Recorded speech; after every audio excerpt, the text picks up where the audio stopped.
जय हिंद दोस्तों। एग्ज़ाम की पॉइंट में एक बार फिर से आप सभी का स्वागत है। दोस्तों, एनसीईआरटी हिस्ट्री की इस क्लास में आज हम प्राचीन भारत से संबंधित जितने भी महत्वपूर्ण एमसीक्यू हैं उनको कवर करेंगे। दोस्तों, इस वीडियो में संपूर्ण प्राचीन भारत को लिया गया, चाहे वो पाषाण काल हो, सैंधव सभ्यता हो, वैदिक काल हो, महाजनपद काल हो, मौर्य साम्राज्य हो, गुप्त काल हो, मौर्योत्तर काल हो या गुप्त काल हो, इन सभी से इन क्वेश्चनों को यहाँ पे लिया गया है।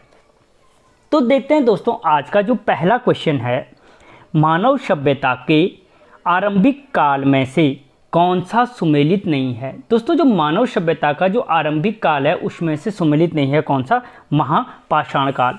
दोस्तों, क्योंकि जो मानव सभ्यता का आरंभिक काल था, प्रागैतिहासिक काल को 3 भागों में बांटा गया है, पुरापाषाण काल, मध्य पाषाण काल और नवपाषाण काल। ठीक है, अगला क्वेश्चन, निम्नलिखित में से किस काल के औजारों को माइक्रोलिथ कहा जाता है। दोस्तों, जो माइक्रोलिथ कहा जाता है वो कहा जाता है दोस्तों किस काल के? वो मध्य पाषाण काल के। यानी जो मध्य पाषाण काल के औजार हैं उनको क्या कहा जाता है? माइक्रोलिथ के नाम से जाना जाता है। अगला क्वेश्चन, भीमबेटका किसके लिए प्रसिद्ध है। दोस्तों, जो भीमबेटका प्रसिद्ध है वो प्रसिद्ध है दोस्तों गुफा चित्रों के लिए। किसके लिए है? गुफा के शैल चित्रों के लिए प्रसिद्ध है भीमबेटका। ठीक है, अगला क्वेश्चन दोस्तों, किस स्थान से मानव कंकाल के साथ कुत्ते का कंकाल भी प्राप्त हुआ। दोस्तों, वो कौन सा स्थान है जहां मानव कंकाल के साथ कुत्ते का कंकाल भी प्राप्त हुआ? वो स्थान है बुर्जहोम। कौन सा है? बुर्जहोम वो स्थान है। ठीक है, अगला क्वेश्चन, नवदा टोली का उत्खनन किसके द्वारा किया गया। दोस्तों, जो नवदा टोली का उत्खनन है वो किया गया एच.डी. सांकलिया के द्वारा। दोस्तों, एनसीईआरटी डीपली अगर व्याख्या के साथ बताया गया है। अगर आप चाहो तो अलग अलग वीडियो बने हुए हैं टॉपिक वाइज, चाहे वो सैंधव सभ्यता के हो, जैन धर्म हो, बौद्ध धर्म हो, आप प्लेलिस्ट में जाकर देख सकते हैं। एनसीईआरटी हिस्ट्री के नाम से प्लेलिस्ट बनी हुई है। अगला क्वेश्चन, ताम्रपाषाण काल में महाराष्ट्र के लोग मृतकों को किस प्रकार दफनाते थे। दोस्तों, जो ताम्रपाषाण काल था वहाँ पर जो महाराष्ट्र के लोग थे वो मृतकों को उत्तर से दक्षिण की ओर दफनाते थे। कहाँ से? उत्तर से दक्षिण की तरफ। ठीक है, अगला क्वेश्चन, निम्न में से चालकोलिथिक युग के नाम से भी जाना जाता है। दोस्तों, वो किस युग को चालकोलिथिक युग के नाम से जाना जाता है? तो दोस्तों याद रखना, जो चालकोलिथिक युग के नाम से जाना जाता है वो जाना जाता है ताम्रपाषाण युग को। किसको? ताम्रपाषाण युग को चालकोलिथिक के नाम से भी जाना जाता है। अगला क्वेश्चन, गैरिक मृदभांड पात्र का नामकरण हुआ था। दोस्तों, जो गैरिक मृदभांड पात्र था उसका नामकरण कहाँ पे हुआ था? तो हस्तिनापुर में हुआ था। कहाँ पे? हस्तिनापुर में। अगला क्वेश्चन, निम्न में से कौन सा स्थान वर्तमान में बलूचिस्तान में स्थित है। दोस्तों, कौन सा स्थान बलूचिस्तान में है? तो वो है मेहरगढ़। मेहरगढ़ कहाँ पे? आपके बलूचिस्तान पाकिस्तान में स्थित है। ठीक है, अगला क्वेश्चन दोस्तों, एलोरा मंदिरों का निर्माण किस शासक ने करवाया था। दोस्तों, यहाँ पे शासक हो गया है किस वंश ने करवाया था। तो दोस्तों याद रखना, जो एलोरा मंदिरों का निर्माण था वो राष्ट्रकूट वंश ने करवाया था, क्योंकि यहाँ पे वंश के हिसाब से दे रखा। तो किस वंश ने कराया था? एलोरा मंदिरों का निर्माण राष्ट्रकूट वंश ने कराया था। अगला क्वेश्चन दोस्तों, सीधा चलने वाला कपिमानव कहलाता है। दोस्तों, जो सीधा चलने वाला कपिमानव था वो कहलाता था पीथेक्रैंथोपस के नाम से। किसके नाम से? पीथेक्रैंथोपस के नाम से जाना जाता था। और दोस्तों, इसी को होमो इरेक्टस के नाम से भी जाना जाता है। किसके नाम से? होमो इरेक्टस के नाम से भी जाना जाता है। ठीक है, अगला क्वेश्चन, भीमबेटका की गुफाओं को यूनेस्को ने विश्व धरोहर सूची में कब शामिल किया। तो दोस्तों, जो भीमबेटका की गुफाएं हैं उसको यूनेस्को ने जो विश्व धरोहर सूची में शामिल किया था 2003 में किया। कब किया? 2003 में। अगला क्वेश्चन, सिंधु सभ्यता किससे संबंधित है। तो दोस्तों, जो सिंधु सभ्यता संबंधित है आदि ऐतिहासिक युग से संबंधित है। किससे संबंधित है? आदि ऐतिहासिक युग से संबंधित है। अगला क्वेश्चन, निम्नलिखित में से कौन सुमेलित नहीं है।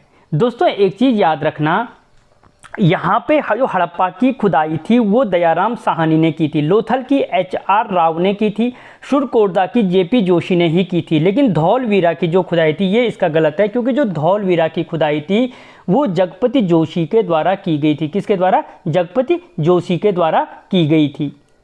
ठीक है, अगला क्वेश्चन, सिंधु घाटी सभ्यता का कौन सा स्थल वर्तमान में पाकिस्तान में स्थित है? दोस्तों जो सिंधु घाटी का स्थल है वो हड़प्पा स्थल है, जो वर्तमान में क्या है आपके पाकिस्तान में स्थित है। ठीक है, पाकिस्तान के पंजाब प्रांत में स्थित है, जहां पर अगर प्रॉपर नाम पूछे तो मोंटगोमरी में स्थित है। अगला क्वेश्चन, मोहनजोदड़ो में सबसे बड़ी इमारत कौन सी थी? तो दोस्तों जो मोहनजोदड़ो है वहाँ पे जो सबसे बड़ी इमारत प्राप्त हुई है वो अन्नागार प्राप्त हुए, वहाँ से विशाल अन्न के भंडार प्राप्त हुए हैं। ठीक है, अगला क्वेश्चन, सिंधु घाटी सभ्यता का कौन सा स्थान भारत में स्थित है? दोस्तों जो सिंधु घाटी की सभ्यता का है वो लोथल नामक स्थान है, जो क्या है भारत में स्थित है। और लोथल आपके कहाँ पे है दोस्तों? तो गुजरात में स्थित है। कहाँ पर? गुजरात में। अगला क्वेश्चन, सिंधु घाटी सभ्यता की प्रमुख विशेषता थी? दोस्तों जो सिंधु घाटी सभ्यता की जो प्रमुख विशेषता थी वो थी व्यवस्थित शहरी जीवन।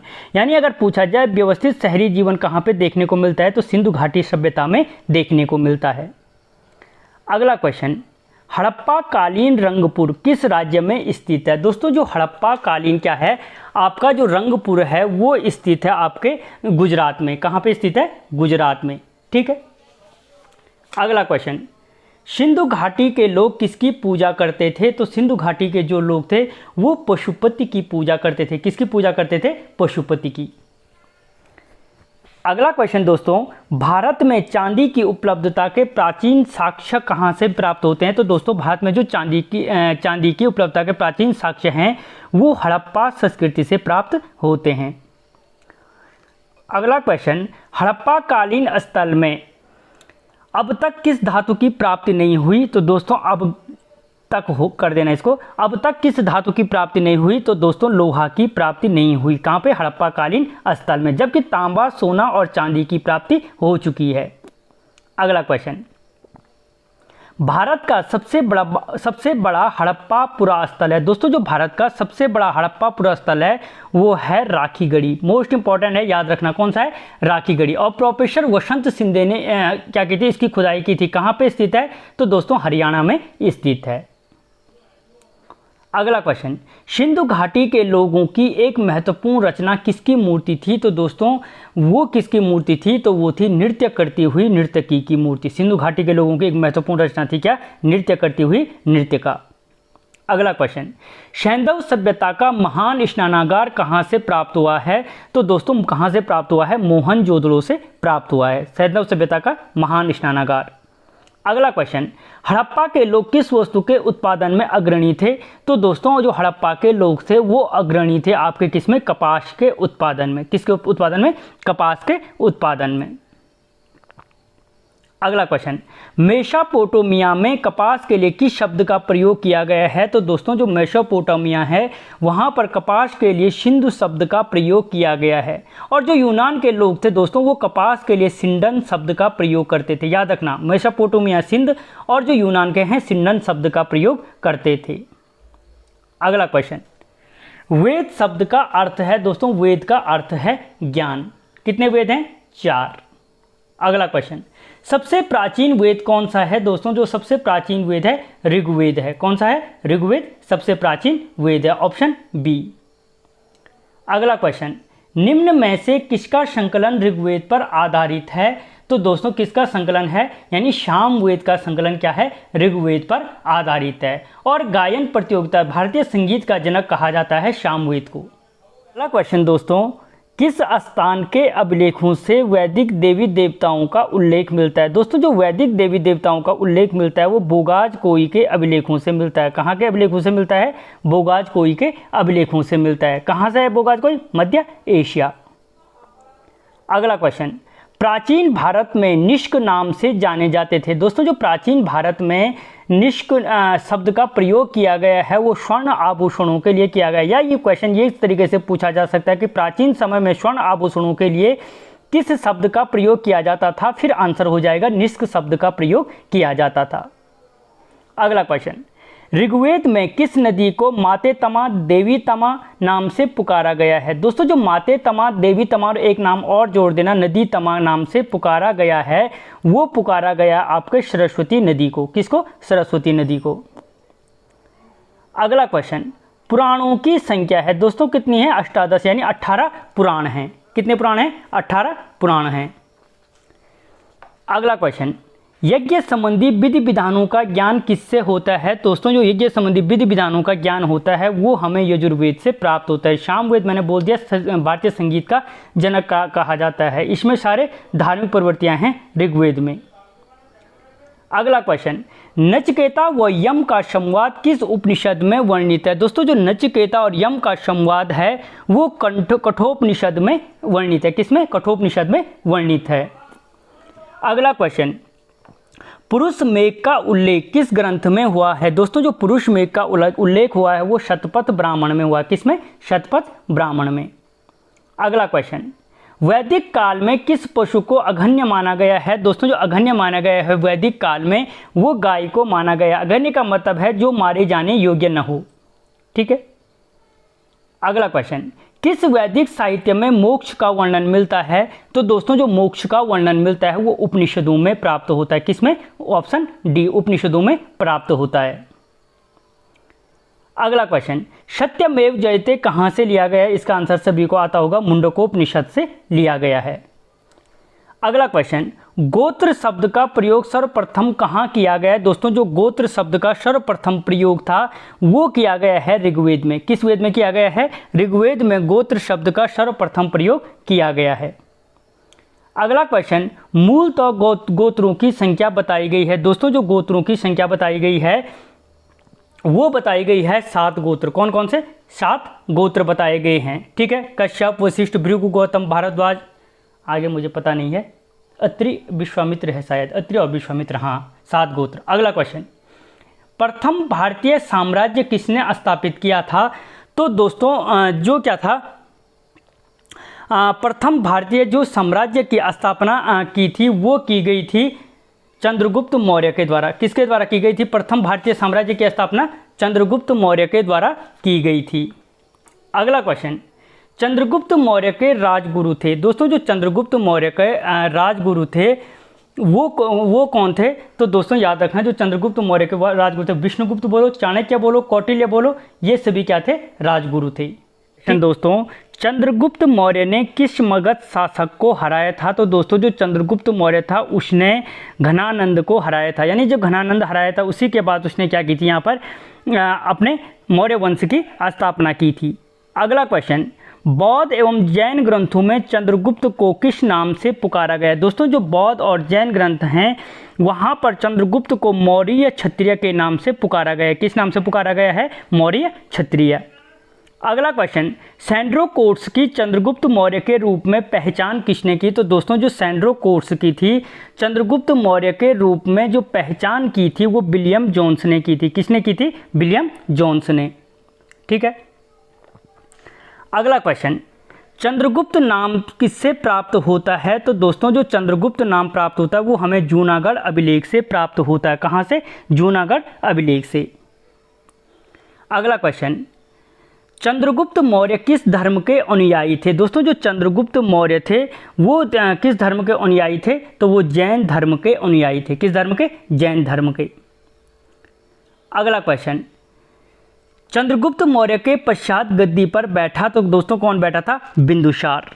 ठीक है, बिंदुसार चंद्रगुप्त मौर्य के पश्चात गद्दी पर बैठा। अगला क्वेश्चन, किस बिंदु शासक को अमित्र घात भी कहा जाता है? तो दोस्तों जो अमित्र घात के नाम से जो मौर्य शासक हैं, बिंदु शासक हो गए, मौर्य शासक है वो बिंदुसार को कहा जाता है। किसको? बिंदुसार को। अगला क्वेश्चन, चंद्रगुप्त मौर्य का साम्राज्य उत्तर पश्चिम में कहाँ तक था? तो दोस्तों जो उत्तर पश्चिम में था वो हिंदुकुश पर्वत तक स्थित था। कहाँ तक? हिंदुकुश पर्वत तक। अगला क्वेश्चन, पश्चिम भारत पर चंद्रगुप्त मौर्य के अधिकार की जानकारी किससे प्राप्त होती है? तो वो प्राप्त होती है दोस्तों जूनागढ़ अभिलेख से। किससे? जूनागढ़ अभिलेख से। अगला क्वेश्चन, सेल्यूकस को किस भारतीय राजा ने पराजित किया था? तो दोस्तों जो सेल्यूकस को पराजित किया था वो किया था चंद्रगुप्त मौर्य ने। किसने किया था? चंद्रगुप्त मौर्य ने। अगला क्वेश्चन, प्राचीन भारत में कौन सी एक लिपि दाईं से बाईं लिखी जाती थी? दोस्तों प्राचीन भारत में जो लिपि थी वो खरोष्टी लिपि थी, जो क्या लिखी जाती थी? दाईं से बाईं लिखी जाती थी। ठीक है, इधर से इधर की तरफ। अगला क्वेश्चन, शाहबाजगढ़ी और मानसेहरा के अभिलेख किस लिपि में लिखे गए हैं? तो दोस्तों जो शाहबाजगढ़ी और मानसेहरा के अभिलेख हैं वो खरोष्टी लिपि में लिखे गए हैं। किस लिपि में? खरोष्टी लिपि में लिखे गए हैं। अगला क्वेश्चन, चंद्रगुप्त मौर्य के दरबार में भेजा गया यूनानी राजदूत कौन था? तो दोस्तों जो चंद्रगुप्त मौर्य के दरबार में भेजा गया जो यूनानी राजदूत था वो था मैग्नेस्टीज। कौन था? मैग्नेस्टीज। अगला क्वेश्चन दोस्तों, इंडिका नामक पुस्तक के लेखक हैं। दोस्तों जो इंडिका पुस्तक के लेखक हैं वो कौन है? मैग्नेस्टीज। अगला क्वेश्चन, बिंदुसार ने अशोक को किस विद्रोह को समाप्त करने के लिए भेजा था? तो दोस्तों जो बिंदुसार ने अशोक को भेजा था वो क्या भेजा था? आपके तक्षशिला के क्या था? जो विद्रोह थे उनको समाप्त करने के लिए भेजा था। अगला क्वेश्चन, वायु पुराण में अशोक को कहा गया है। दोस्तों जो वायु पुराण है, वायु पुराण में जो अशोक को कहा गया है वो भद्रसार के नाम से पुकारा गया है। किस नाम से? ऑप्शन ए, भद्रसार के नाम से पुकारा गया है। अगला क्वेश्चन, सारनाथ स्तंभ का निर्माण किसने करवाया था? तो दोस्तों जो सारनाथ स्तंभ का निर्माण कराया था वो अशोक ने करवाया था। अगला क्वेश्चन दोस्तों, मौर्य युगीन स्तंभ में किन पत्थरों का प्रयोग किया गया है? तो दोस्तों किन पत्थरों का प्रयोग किया गया है? बलुआ पत्थरों का प्रयोग किया गया है। ठीक है। अगला क्वेश्चन, सर्वप्रथम किस शासक ने अभिलेखों के माध्यम से जनता को संबोधित किया था? तो दोस्तों वो कौन सा शासक था जिसने सर्वप्रथम अभिलेखों के माध्यम से जनता को संबोधित किया? तो वो था अशोक। ठीक है। अगला क्वेश्चन, अशोक के अभिलेखों को पढ़ने में जेम्स प्रिंसेप को कब सफलता मिली? अगर पूछा जाए कि अशोक के अभिलेखों को सर्वप्रथम किसने पढ़ा था तो दोस्तों जेम्स प्रिंसेप ने पढ़ा था। और कब पढ़ने में सफलता मिली? तो 1837 में। कब मिली? 1837 में। अगला क्वेश्चन, किस अभिलेख में अशोक का नाम उल्लिखित है? दोस्तों अशोक का जो नाम मिलता है वो मास्की शिलालेख से प्राप्त होता है। कहाँ से? मास्की शिलालेख से। अगला क्वेश्चन, अशोक के अभिलेखों को कितने वर्गों में विभाजित किया गया है? तो दोस्तों जो अशोक के अभिलेख हैं उनको विभाजित किया गया है 3 भागों में। कितने भागों में? 3 भागों में। अगला क्वेश्चन, कलिंग विजय के उपलक्ष्य में अशोक ने किस अभिलेख को लिखवाया था? तो दोस्तों जो कलिंग विजय के उपलक्ष्य में अशोक ने लिखवाया था वो 13वां अभिलेख है। या कलिंग विजय से संबंधित कौन सा अभिलेख है? तो 13वां अभिलेख है। अगला क्वेश्चन, अशोक का सबसे छोटा अभिलेख कौन सा है? तो दोस्तों रुम्मीदेई अभिलेख क्या है? अशोक का सबसे छोटा अभिलेख है। अगला क्वेश्चन, मौर्य मंत्री परिषद में कौन राजस्व एकत्रीकरण से संबंधित था? तो दोस्तों कौन था? समाहर्ता। यानी जो समाहर्ता था मौर्य मंत्री परिषद में उसका कार्य राजस्व एकत्रीकरण करना था। ठीक है। अगला क्वेश्चन, भाग व बलि थे। मौर्य काल में जो भाग और बलि थे दोस्तों वो क्या थे? तो वो राजस्व के स्रोत थे। किसके स्रोत थे? राजस्व के स्रोत थे। अगला क्वेश्चन, किस स्तंभ में अशोक ने खुद को मगध का सम्राट बताया है? तो दोस्तों भाब्रू जो स्तंभ लेख है वहां पर अशोक ने खुद को क्या बताया है? मगध का सम्राट, यानी मैं मगध का सम्राट हूं। अगला क्वेश्चन, अशोक का कौन सा अभिलेख बुद्ध धम्म तथा संघ के प्रति आस्था व्यक्त करता है? तो दोस्तों भाब्रू स्तंभ लेख है जो बुद्ध धम्म और संघ के प्रति आस्था व्यक्त करता है। अगला क्वेश्चन, रज्जुक कौन थे? दोस्तों जो रज्जुक थे मौर्य शासन में अधिकारी थे। क्या थे? रज्जुक। अगला क्वेश्चन, अशोक का कौन सा शिलालेख संगम राज्य के बारे में बताता है? दोस्तों जो अशोक का शिलालेख है जो संगम राज्य के बारे में बताता है वो है 2रा और 13वां अभिलेख। कौन सा है? 2रा और 13वां अभिलेख। अगला क्वेश्चन दोस्तों, अशोक का कौन सा शिलालेख धम्म नीति की व्याख्या करता है? दोस्तों जो अशोक का धम्म नीति की व्याख्या करता है जो अभिलेख वो है 11वां अभिलेख। कौन सा है? 11वां अभिलेख। अगला क्वेश्चन, कौटिल्य का अर्थशास्त्र किससे संबंधित है? तो दोस्तों राजनीतिक जीवन पर आधारित है कौटिल्य का अर्थशास्त्र जो चंद्रगुप्त मौर्य के गुरु थे। अगला क्वेश्चन दोस्तों, भारत का मैकियावेली किसे कहा जाता है? तो दोस्तों कौटिल्य को भारत का मैकियावेली कहा जाता है। ठीक है। चाणक्य बोलो, विष्णुगुप्त बोलो, अगला क्वेश्चन, कलिंग युद्ध किस वर्ष हुआ था? तो दोस्तों जो कलिंग युद्ध हुआ था 261 ईस्वी पूर्व हुआ था। कब हुआ था? 261 ईस्वी पूर्व। अगला क्वेश्चन, कलिंग युद्ध का वर्णन किस अभिलेख से प्राप्त होता है? तो दोस्तों जो कलिंग युद्ध का वर्णन प्राप्त होता है 13वें अभिलेख से प्राप्त होता है। अगला क्वेश्चन दोस्तों, वह संत जिसने अशोक को बुद्ध धर्म के प्रति आकर्षित किया वो कौन था? तो दोस्तों वो था उपगुप्त। कौन था? उपगुप्त, जिसने अशोक को क्या किया? बौद्ध धर्म के प्रति आकर्षित किया। अगला क्वेश्चन, सम्राट अशोक की किस पत्नी ने उसे आकर्षित किया था? तो दोस्तों वो सम्राट अशोक की कौन सी पत्नी थी? कारुवकी, जिसने सम्राट अशोक को क्या किया था? आकर्षित किया था। अगला क्वेश्चन, अशोक ने संपूर्ण भारत में बौद्ध धर्म का प्रचार किस माध्यम से किया? तो दोस्तों अशोक ने जो संपूर्ण भारत में बौद्ध धर्म का प्रचार किया वो धम्म महापात्रों को भेजकर किया था। किसकी सहायता से किया था? धम्म महापात्रों की सहायता से किया था। ठीक है। अगला क्वेश्चन, जो न्याय दर्शन के प्रणेता हैं, दोस्तों जो न्याय दर्शन है, न्याय दर्शन किसने दिया है? तो दोस्तों वो दिया था गौतम ने। किसने? गौतम ने। अगला क्वेश्चन, अद्वैत दर्शन के संस्थापक थे। दोस्तों जो अद्वैत दर्शन है, अद्वैत दर्शन की स्थापना किसने की थी? शंकराचार्य ने की थी। अगला क्वेश्चन, प्राचीन सांख्य दर्शन में महत्वपूर्ण योगदान किसका है? दोस्तों जो प्राचीन सांख्य दर्शन है उसमें महत्वपूर्ण योगदान दिया था किसने? कपिल ने। दोस्तों फटाफट रिवीजन हो जाएगा आपका जो तैयारी कर रहा है। अगला क्वेश्चन, निम्न में से किस बौद्ध ग्रंथ में 16 महाजनपदों का उल्लेख मिलता है? दोस्तों जो 16 महाजनपदों का उल्लेख प्राप्त होता है वो होता है अंगुत्तर निकाय में। किस में प्राप्त होता है? अंगुत्तर निकाय में प्राप्त होता है। अगला क्वेश्चन, प्रथम मगध साम्राज्य का उत्कर्ष किस शताब्दी में हुआ था? दोस्तों प्रथम जो मगध साम्राज्य का उत्कर्ष था वो ईस्वी पूर्व 6वीं शताब्दी में हुआ था। Option B. अगला क्वेश्चन, महाभारत के अनुसार उत्तरी पांचाल की राजधानी थी। दोस्तों जो उत्तरी पांचाल की राजधानी थी वो अहिछत्र में थी। कहाँ पे? अहिछत्र में। अगला क्वेश्चन, मगध में सत्ता के लिए पिता की हत्या की, वह स्वयं भी अपने पुत्र द्वारा मारा गया। दोस्तों वो मगध का कौन सम्राट था जिसने सत्ता के लिए अपने पिता की हत्या की और स्वयं भी अपने पुत्र द्वारा उसी सत्ता के लिए मारा गया? तो वो था दोस्तों अजातशत्रु। कौन था? अजातशत्रु। अजातशत्रु अपने पिता बिंबिसार की हत्या करता है। ठीक है, सत्ता को जल्दी कुर्सी पे बैठने के लिए। ठीक है, और अजातशत्रु की हत्या उसका पुत्र उदयन करता है।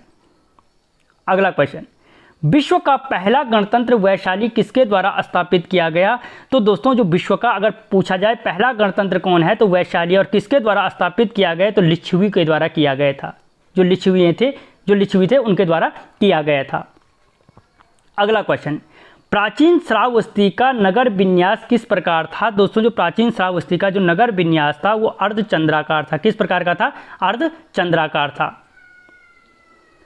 अगला क्वेश्चन, मालवा क्षेत्र पर मगध की सत्ता का विस्तार किसके शासनकाल में हुआ? तो दोस्तों जो मालवा क्षेत्र पर मगध की सत्ता का जो विस्तार हुआ था वो शिशुनाग के कार्यकाल में हुआ था। किसके कार्यकाल में? शिशुनाग के कार्यकाल में हुआ था।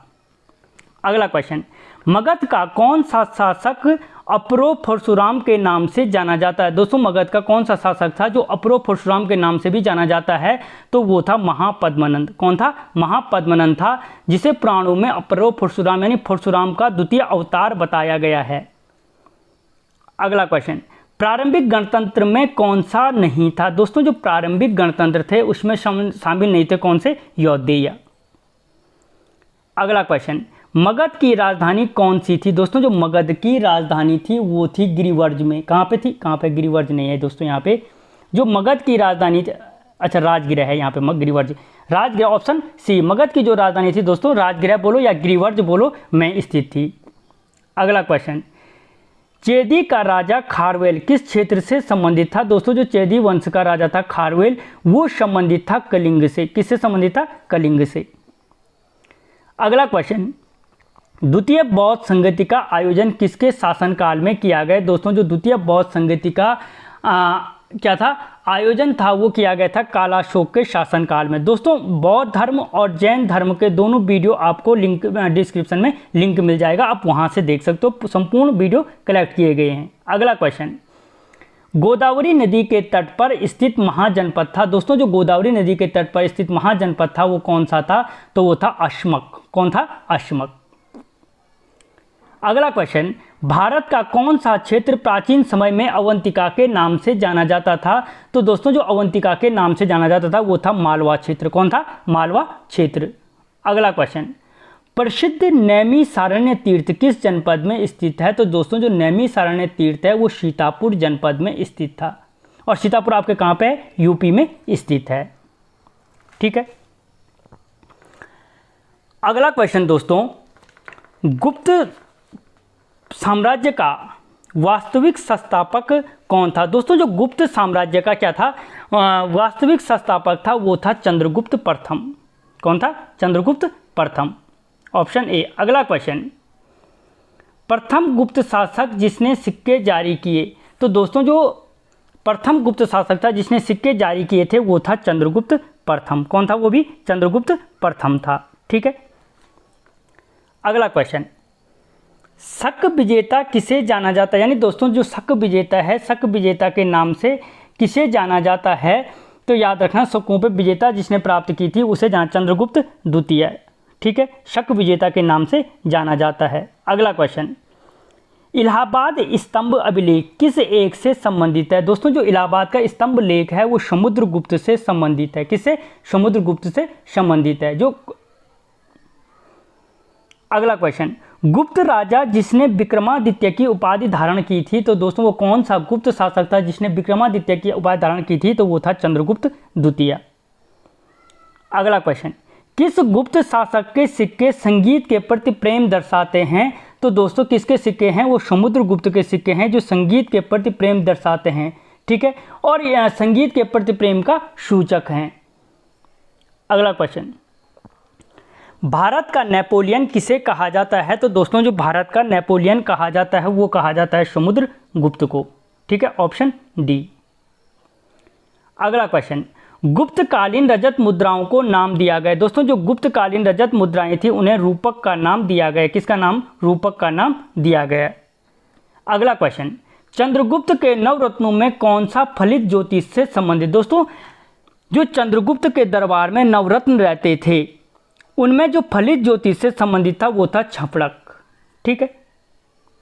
अगला क्वेश्चन, कवि कालिदास किसके दरबार में रहते थे? तो दोस्तों जो कवि कालिदास थे वो रहते थे चंद्रगुप्त द्वितीय के दरबार में जिसने विक्रमादित्य की उपाधि धारण की थी।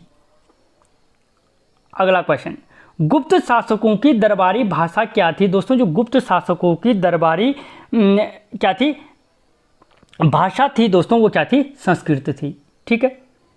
अगला क्वेश्चन, शतरंज के खेल का विकास किस वंश में हुआ था? तो दोस्तों जो शतरंज के खेल का विकास था वो किस वंश में हुआ था? तो दोस्तों वो हुआ था गुप्त वंश में। अगला क्वेश्चन, किस अभिलेख से सती प्रथा का प्रथम साक्ष्य प्राप्त होता है? तो दोस्तों जो सती प्रथा का प्रथम साक्ष्य प्राप्त होता है वो एरण अभिलेख से प्राप्त होता है। किस अभिलेख से? एरण अभी कर देना इसको, अभिलेख से प्राप्त होता है। अगला क्वेश्चन, किस चीनी यात्री ने भीनमाल की यात्रा की थी? तो दोस्तों वो चीनी यात्री था ह्वेनसोंग। ठीक है। भीनमाल। और दोस्तों जो भीनमाल है वो गुजरात राज्य की राजधानी थी। किसकी राजधानी थी? गुजरात की राजधानी थी भीनमाल। अगला क्वेश्चन, मौखरी शासकों की राजधानी थी? दोस्तों जो मौखरी वंश के शासक थे उनकी राजधानी कहाँ थी? तो वो कन्नौज में थी। कहाँ पे? ऑप्शन बी, कन्नौज में। अगला क्वेश्चन, नर्मदा नदी पर सम्राट हर्ष के दक्षिणवर्ती अभियान को किसने रोका था? दोस्तों जब सम्राट हर्षवर्धन बढ़ रहा था, आपने पढ़ा है, तो उसके जो क्या था? विजय अभियान था। उस विजय अभियान को किसने रोका था? तो दोस्तों उसको रोका था पुलकेशिन द्वितीय ने। किसने रोका था? ऑप्शन बी, पुलकेशिन द्वितीय ने रोका था। अगला क्वेश्चन, हर्ष की राजधानी कहाँ थी? तो दोस्तों कहाँ पे थी? कन्नौज में। अगला क्वेश्चन, हर्ष के शासनकाल की जानकारी किस पुस्तक से प्राप्त होती है? दोस्तों जो हर्ष के शासनकाल की जानकारी प्राप्त होती है वो हमें कलहण की पुस्तक से प्राप्त होती है। ठीक है। और कलहण ने कौन सी पुस्तक लिखी थी? दोस्तों राजतरंगिणी लिखी थी। और बाणभट्ट ने हर्षचरित्र लिखी है। ठीक है। अगला क्वेश्चन, चीनी यात्री ह्वेनसोंग ने किस विद्यालय में अध्ययन किया था? तो दोस्तों उसने किस विद्यालय में किया था? नालंदा विश्वविद्यालय में अध्ययन किया था। ठीक है। अगला क्वेश्चन, निम्नलिखित में से किसे वर्तमान शाक्य मुनि कहा जाता है? दोस्तों जो वर्तमान में शाक्य मुनि कहा जाता है वर्तमान का, वो कहा जाता है वेनसोंग को। ठीक है, वर्तमान का ऑप्शन सी, वर्तमान का शाक्य मुनि बोलो, या यात्रियों का राजकुमार भी कहा जाता है, यात्रियों का राजकुमार। किसको कहा जाता है? वेनसोंग को राजकुमार। ठीक है। अगला क्वेश्चन, प्रथम ईरानी शासक जिसने भारत के कुछ भूभाग पर क्या किया था? अपना अधिकार प्राप्त कर लिया था। दोस्तों वो कौन सा शासक था जिसने भारत के कुछ भूभागों पर क्या कर लिया था? अपना अधिकार प्राप्त कर लिया था। तो वो था दोस्तों डेरियस प्रथम। कौन था? डेरियस प्रथम। अगला क्वेश्चन, कुषाण शासक कनिष्क का राज्याभिषेक किस सन में हुआ था? दोस्तों कुषाण का शासक जो कनिष्क था उसका राज्याभिषेक 78 ईस्वी पूर्व में हुआ था। ईस्वी पूर्व नहीं होगा, 78 ईस्वी में हुआ था, सॉरी 78 ईस्वी में हुआ था। ठीक है। अगला क्वेश्चन, शक संवत का आरंभ कहाँ हुआ? दोस्तों जो शक संवत का आरंभ हुआ, आरंभ कहाँ कब हुआ था? होना था दोस्तों, कब हुआ था? तो 78 ईस्वी में हुआ था शक संवत का आरंभ। ठीक। अगला क्वेश्चन दोस्तों, कनिष्क का राजकवि था। दोस्तों जो कनिष्क का राजकवि था वो कौन था? अश्वघोष था। या पूछा जा सकता है कि अश्वघोष किसका राजकवि था? तो दोस्तों कनिष्क का था। अगला क्वेश्चन, कनिष्क का राजवैद्य कौन था? दोस्तों जो कनिष्क का राजवैद्य था वो चरक था, जिसने चरक संहिता की रचना की थी। और जो अश्वघोष था जो राजकवि था उसने बुद्ध चरित्र की रचना की थी। अगला क्वेश्चन, द्वितीय अशोक किसे कहा जाता है? तो दोस्तों जो द्वितीय अशोक कहा जाता है वो कनिष्क को कहा जाता है, द्वितीय अशोक। ठीक है। अगला क्वेश्चन, बौद्ध धर्म का विभाजन हीनयान और महायान में किसके शासनकाल में हुआ था? तो दोस्तों जो बौद्ध धर्म का विभाजन हुआ, ठीक है, याद रखना बौद्ध धर्म का जो विभाजन हुआ था तो किन दो शाखाओं में हुआ था? तो वो हुआ था हीनयान और महायान में। ठीक है। तो किसके शासनकाल में हुआ? कनिष्क के शासनकाल में। अगला क्वेश्चन, किस चीनी सेनापति ने कनिष्क को पराजित किया था? तो दोस्तों वो चीनी सेनापति था पांचाऊ। कौन था? पांचाऊ, जिसने कनिष्क को पराजित किया था। अगला क्वेश्चन, भारतीयों के लिए महान सिल्क मार्ग किसने आरंभ कराया था? तो दोस्तों जो भारतीयों के लिए सिल्क मार्ग आरंभ किया था वो भी किसने किया था? कनिष्क ने कराया था। अगला क्वेश्चन, किस वंश के साम्राज्य की सीमाएं भारतीय उपमहाद्वीप के बाहर तक विस्तृत थी? तो दोस्तों किसकी सीमाएं थी? कुषाण वंश की सीमाएं क्या थी? भारतीय उपमहाद्वीप से बाहर तक विस्तृत थी। अगला क्वेश्चन, कौन सी कला शैली भारतीय और यूनानी का मिश्रण है? ठीक है। तो दोस्तों जो कला शैली है वो जो भारतीय और यूनानियों का क्या है? मिश्रण है, वो थी आपकी गांधार कला शैली। कौन सी थी? गांधार कला शैली। अगला क्वेश्चन, कनिष्क की राजधानी थी। दोस्तों जो कनिष्क की राजधानी थी वो कहाँ पे थी? पुरुषपुर में थी। कहाँ पे थी? पुरुषपुर में कनिष्क की राजधानी थी। अगला क्वेश्चन, मिलिंद पन्हो क्या है? दोस्तों जो मिलिंद पन्हो था वो बौद्ध ग्रंथ था। क्या था? एक बौद्ध ग्रंथ है। अगला क्वेश्चन, काव्य शैली का प्राचीनतम साक्ष्य किसके अभिलेख में मिलता है? दोस्तों जो काव्य शैली के प्राचीनतम साक्ष्य है वो रुद्रदामन के अभिलेख में प्राप्त होता है। दोस्तों जो रुद्रदामन का जूनागढ़ अभिलेख है, रुद्रदामन का कौन सा अभिलेख है? तो जूनागढ़ अभिलेख है। ठीक है। अगला क्वेश्चन, जूनागढ़ अभिलेख किस भाषा में लिखा गया है? तो दोस्तों जो जूनागढ़ अभिलेख था वो किस भाषा में लिखा गया है? तो दोस्तों वो संस्कृत भाषा में लिखा गया था जूनागढ़ अभिलेख। अगला क्वेश्चन दोस्तों, सुदर्शन झील का निर्माण किस काल में किया गया था? तो दोस्तों जो सुदर्शन झील थी उसका निर्माण मौर्य काल में किया गया था। और उस झील का जीर्णोद्धार कहाँ पे है? गुजरात में। अगर पूछा जाए सुदर्शन झील कहाँ पे? गुजरात में है। और इसका निर्माण मौर्य काल में, और उसका दोस्तों जो जीर्णोद्धार कराया था वो रुद्रदामन ने कराया था। किसने कराया था? रुद्रदामन ने। अगला क्वेश्चन, रुद्रदामन के शासन में शिक्षा का प्रमुख केंद्र था। तो दोस्तों रुद्रदामन के शासन में जो शिक्षा का प्रमुख केंद्र था दोस्तों वो कौन था? उज्जैनी। कौन था? उज्जैनी शिक्षा का प्रमुख केंद्र था। ठीक है दोस्तों, किस वंश के शासकों ने ब्राह्मणों को कर मुक्त ग्राम देने की प्रथा प्रारंभ की? तो दोस्तों वो की थी सातवाहन वंश ने। किसने? सातवाहन वंश ने। अगला क्वेश्चन, सातवाहन वंश की स्थापना किसने की थी? तो दोस्तों याद रखना जो सातवाहन वंश थी उसकी जो स्थापना थी वो शिमुक के द्वारा की गई थी। किसके द्वारा? शिमुक के द्वारा। अगला क्वेश्चन, शीशे के सिक्के चलाने वाला प्रथम वंश था जिसने दोस्तों क्या चलाए थे, शीशे के सिक्के चलाए थे। ठीक है, तो दोस्तों वो भी सातवाहन वंश था जिसने सर्वप्रथम क्या किए थे, शीशे के सिक्के चलाए थे। अब सोचो अगर आजकल आपको शीशे के सिक्के मिल जाएं तो क्या होगा। अगला क्वेश्चन, सातवाहन वंश की राजकीय भाषा क्या थी। तो दोस्तों जो सातवाहन वंश की राजकीय भाषा थी वो प्राकृत थी। ठीक है, और जो लिपि थी वो ब्राह्मी लिपि थी। अगला क्वेश्चन, भारत में सर्वप्रथम सोने के सिक्के किसने जारी किए थे। तो दोस्तों जो भारत में सर्वप्रथम सोने के सिक्के जारी किए थे वो इंडो ग्रीक के द्वारा किए गए थे। किसके द्वारा, इंडो ग्रीक के द्वारा। अगला क्वेश्चन, सर्वाधिक स्वर्ण सिक्के किस वंश के प्राप्त होते हैं। तो दोस्तों जो सर्वाधिक स्वर्ण सिक्के प्राप्त होते हैं वो गुप्त वंश से संबंधित हैं या गुप्त काल के प्राप्त होते हैं। अगला क्वेश्चन दोस्तों, राजा खारवेल किस चेंदी वंश के महानतम शासक था। तो दोस्तों जो राजा खारवेल था वो कलिंग वंश का एक प्रतापी शासक था। किस वंश का, कलिंग वंश का एक प्रतापी शासक था। अगला क्वेश्चन दोस्तों, राजा खारवेल की जानकारी किस अभिलेख से प्राप्त होती है। तो दोस्तों जो राजा खारवेल की जानकारी प्राप्त होती है दोस्तों हाथी गुम्फा अभिलेख से प्राप्त होती है। दोस्तों जो हाथी गुम्फा अभिलेख है वो क्या है, उदयगिरी की पहाड़ियों में संरक्षित है। ठीक है, उदयगिरी की पहाड़ियों में है।